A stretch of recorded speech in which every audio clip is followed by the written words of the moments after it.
Yeah, Nikki P. What's up, dog? Look at that hair though. Fresh fade, kid.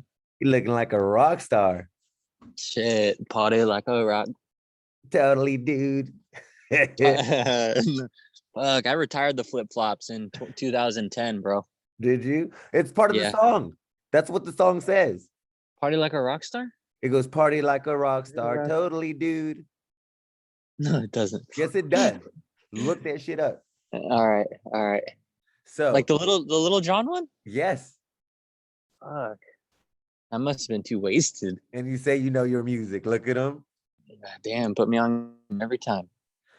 I have good news and I have bad news. Okay. The good news is we're 8 episodes deep and we're doing this thing. Damn, The that's what's up. bad news is that even though I think this is a good episode, I think we're about to get canceled. Cancel culture hit our ass For what? For why? for this episode. Okay, we're about to get into it. We're about to get into it. All right. Now, the reason I say that is because we're living in a weird fucking time. Yeah, let's go Niners. We're living in a weird time. There's people on the far left and there's people on the far right. And if you're in the middle or you're just kind of like letting things go, it's a fucking hard time to be alive because there's so much animosity and fucking anxiety just like in our society right now, right? You have people that are in your face that are like, get vaccinated, wear a mask. You have people that are just like, I don't give a fuck about a mask. You have people that is like the government's trying to take over. You have your Trump people, you have your anti-Trump people. So within this whole fucking society fucking culture clash that we live in, how is it affecting you and how do you feel about it? I was tripping at first, like, because I feel it all kind of like exploded with the beginning of COVID. And it all kind of like so many different issues started like uprooting and spiraling out of it. Not in a bad way, but like a lot of these conversations had to be had. But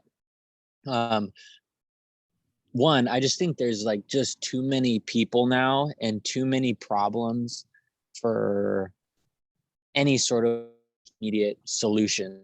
Example, like someone like remember when we had to have like paper straws go from plastic to paper straws? Yeah. Like the reality is like single-use paper straws aren't the reason why the planet's going to shit. You know what I'm saying? That was just another bankroll opportunity for somebody else to make another dime here. You know what I mean? To Like, put a paper and straw in a plastic cup. yeah, pretty much. But you know what I'm saying? So I feel like at this point now, like there's just so many people and there's so many opinions, and with the internet and the fucking dark web as it is, like it's really hard to get I think a good idea outside of your own of like what's good, what's not. So I've really tried to on what's important to my people and my social circles and my people around me, you know, like, and it's okay to be at ends on certain opinions and different ideas, but at the end of the day, making decisions that are good for you and the people who you love and who are around you, not so much about like, you know, political agenda and things like that, because I just feel like it's so muddied up now. And it's hard to tell where people are trying to take leverage from and not. Like even with masks and stuff, like it's just it's so hard to know what the right thing to do is. And like the vaccine, for example, like I feel like I'm a pretty healthy person. I had COVID really, really early on, and it gave me a perspective of what it's like. I've had other vaccines before. Granted, I was a little reluctant because there's so much information, but at the end of the day, I get it because I know there's people around me who will appreciate it and that care about it, because it doesn't affect me at the end of the day. You know, I'm not afraid of some fucking overlord, you know, chip getting plugged into me. You know, because the other funny thing is like none of us are that important, you know, for some big governmental like overturn. Anyways, I'm going too far, but I think at the end of the day, it's what's most important is to focus on the people around you and who you care about and making sure that they're taken care of first. Okay. I It's a lot find to that it's a lot to unpack. I There's a so let me unpack it as far as I see it. And I know there's a lot of people that are like hesitant to say anything because they're scared of either the left or the right. Just it's hard to have an opinion, you know. It's that man in the arena, the person that actually acts. If you say something, there's backlash going to happen, right? And so before I say anything, let me preface what I'm about to say with like my foundational beliefs and how it is that they come, right? Like I love people. I believe and I have faith and I have hope in people. I think that as a human species, like we have done amazing things. Like we have cars, we have airplanes. We were talking on this computer that someone fucking ingeniously came up with, right? Like as a human species, I love who it is that we have the ability to be. So let me preface it with that. Now, with that being said, I think that there are cases where people's opinions just go crazy, or there's cases where people want to have like this moral superiority or moral high ground that is just like, you need to tone your shit the fuck down. And like, we need to have a real conversation about like where it is this is coming from. For instance, I was at a restaurant not that long ago and I had a beer while I was waiting in line. I take my mask off, I'm sipping my beer, and I had a lady come and yell at me about putting my mask on. Like there's someone sitting right next to me with their mask off and they're okay, but you're going to come and yell at me. Like there's something else going on with you aside from me having my mask on, right? You have this position of authority or what have you that you want to go off on me. Now, what that takes me to is like this notion of like woke culture that I feel that has kind of been taking over by this upper middle class white population that is just like, there are things that are affecting people that if you really care about people's health, like I want to see your profile. I want to see how it is that you have tried to fight for people's health. I want to see how it is that you've actually tried to care for kids. Like, don't just come at me and yell at me because I have a mask on. Like, you want to see my vaccination card? Well, I want to see your report card as to how it is that you've helped people out historically. Because if this is just a position that you're going to take to fucking lift yourself up above me, then I don't think that's just. Yeah, and I think a lot of that gets inflated with social media and people being able to project like their ideas, because it's just a lot of projection, and I don't think people really realize like how that materializes in the real world. And again, I think it's like our usage of like digital communication. Like you normally don't get feedback when you post something, or at least face-to-face feedback when you post something online of your opinion. And I feel like a lot of people have like forgot what it's like to actually confront people like in a healthy, constructive way, instead of just like, oh, I'm gonna rip anti-masker people online all day, and then the first person I see, which was you, I'm gonna tell them to put their fucking mask on because they think they know what they're talking about, when instead they've just been kind of going at it and never really like had the opportunity or had time to think about like how to really approach that conversation in real life. But the thing is, like, I consider myself to be liberal. I have views that kind of like go left and right, but I consider myself to be liberal in general. I believe in equity. I believe in equal access. I believe people should have a right of choice. I believe in right of privacy. But there are people that, again, have taken this over and they're using this position to be like, I'm going to create this new term called Latinx.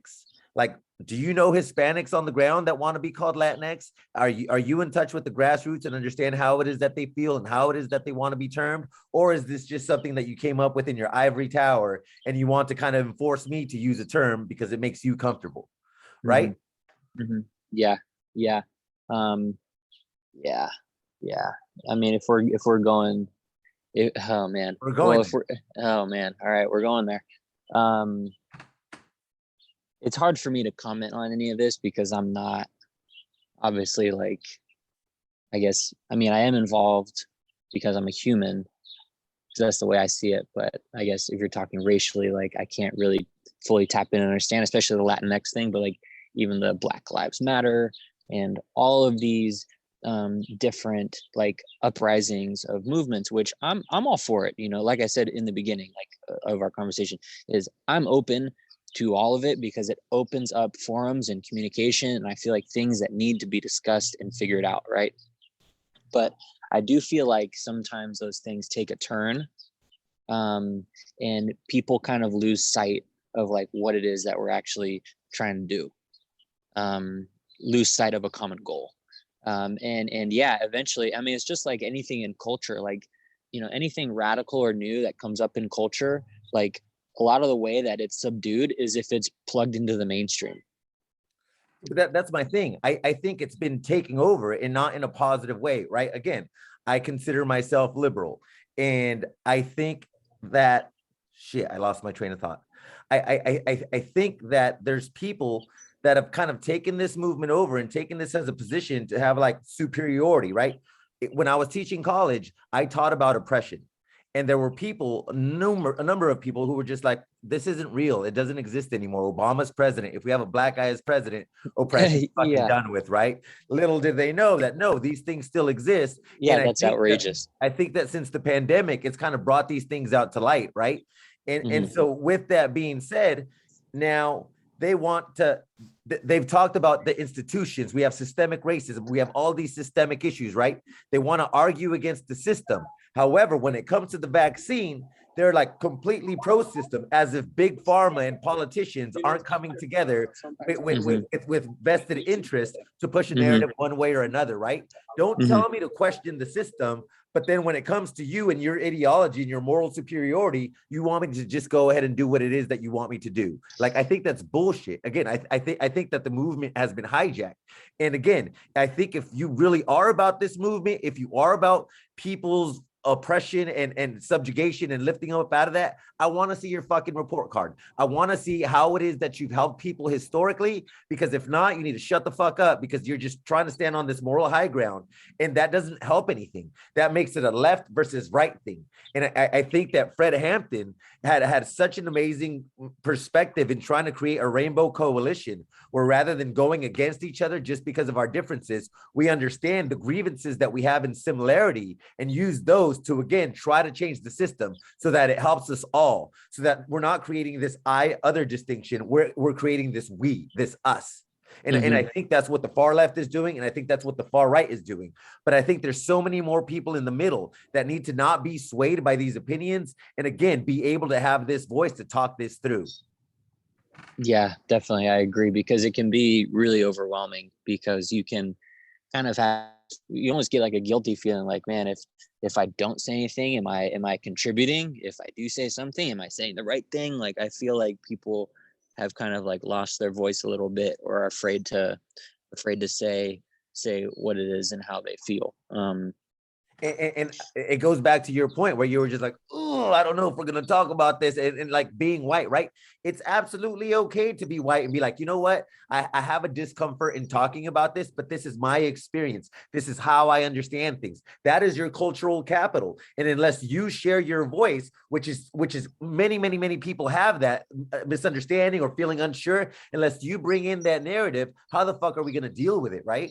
Mm-hmm. Yeah, for sure. Definitely. But then it becomes like more of a, like, at least for me personally, it's not like I don't need to project like my opinion on anything, because I know who I am, and I know, you know, how I feel about people and society, and you know, I got love. But sometimes I'm overwhelmed by the kind of systemic side of things, you know, like I said with the straw example, like paper straws, like that is, it's just a scratch on the surface of something much larger. Like, just because you post something saying that you promote, you know, X, Y, or Z movement, mask, whatever the fuck it is, really doesn't, you're not really adding to the solution, I feel like. Because it's entrenched much deeper than that. And that's the thing. Again, you believe that, you know, there's environmental degradation. Where does it start from? Where's the root, right? Are there large corporations that are guilty of environmental degradation? Should you support smaller companies that are being, sustainable, that are economically and financially, economically, and environmentally aware and trying to profit and help their communities at large, right? Like, again, that's where I'm saying I'm sick of people talking shit. If you're going to talk shit, I want to see your report card.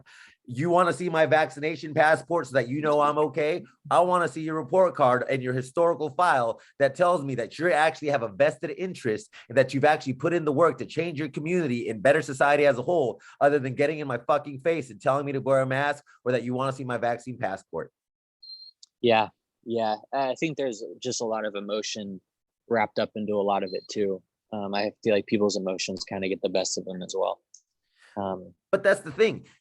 I speak very emotionally, right? People can be emotional. People can have a vested interest and be tied to something, but don't just talk shit to talk it. Do something.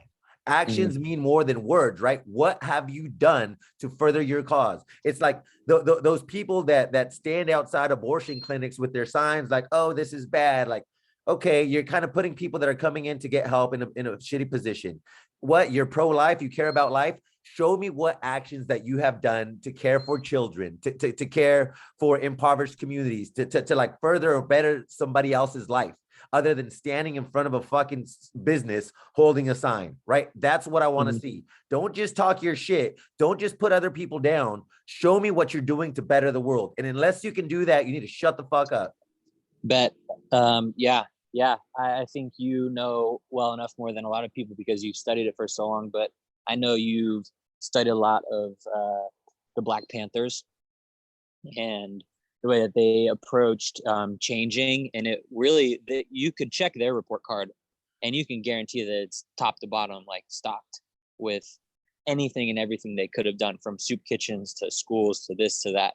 So I think there's a lot to be said in like kind of looking back at people who really kind of made an effort to make a change rather than just been a cheerleader for it. And it goes back to our notion of being an authentic self, right? Like your actions, the way you live, your mode of living, going along with the words that you speak. Don't be like, oh, anti-capitalist, I'm anti this, I'm pro this, unless your actions can show that. Like, right, what is it that you're doing to better your community? How is it that you're not just profiting off a slave labor or minorities in other nations? Like, what are the steps that you're taking? Like, I am not vegan, right? I'm not. I eat animals, I eat meat. I would try to watch where my meat is coming from and be sustainable in that way, but I do eat meat. But I mean, I have a friend that's vegan and she always posts stuff, and she posted this thing that's just like, don't tell me you care about animals in this way if you're not vegan. And like, I'm not going to do that. I'm not going to go that route, but I see her point, right? Like, you got to be in tune with what it is that you're saying, and your actions got to be in tune with that. And if not, you're either A, being hypocritical, or B, be honest about it, right? I love food. I'm a foodie. I believe food is one of the better things in life. I like that experience. So again, although I don't like factory farming and I try to watch where I get my meat from, again, I'm still going to eat meat. But I recognize that I don't have this cognitive dissonance that's blinding me from like the actual truth when I think that it's something else, right? You have to be honest with yourself. Yeah, and I think it's important to keep people and keep ourselves accountable for sure, especially if you're going to be a proponent of something to a certain degree, right? Like you have to be honest and accountable with yourself and hold other people accountable if they're willing to talk that shit. And I think it's absolutely okay to say, you know what? I don't know. I'm in a weird position right now. I have these ideas, I have these beliefs, but honestly, I don't know. And that's where the work comes in. And that's absolutely okay for people to do that work. That's what the whole point of this is, right? To be able to question your beliefs and your thoughts and your ideas and try to build some kind of structure of knowledge. Don't let just your emotions lead you one way or another without having objective facts or without living in accordance to that life. Like, if you want to talk about it, you got to be about it. Don't just bullshit. Yeah, I agree. And I feel like that there's been a rise of that in the past couple of years, for sure. So with that being said, any song you want to let us off with? No, bro, not on this one. Not on this. Actually, I got one for you. What? This one's from Gil Scott Heron. The revolution will not be televised. Oh, what? I don't even know what song. You know what? I say I'm gonna hold that back because I say like, oh, I don't know what song you're talking about, and then I play it after we're done with our convo, and then I do know the song. So Yeah. I'll stay tuned. Good talking to you, brother. I'm gonna end this recording. 3, 2, 1. Peace.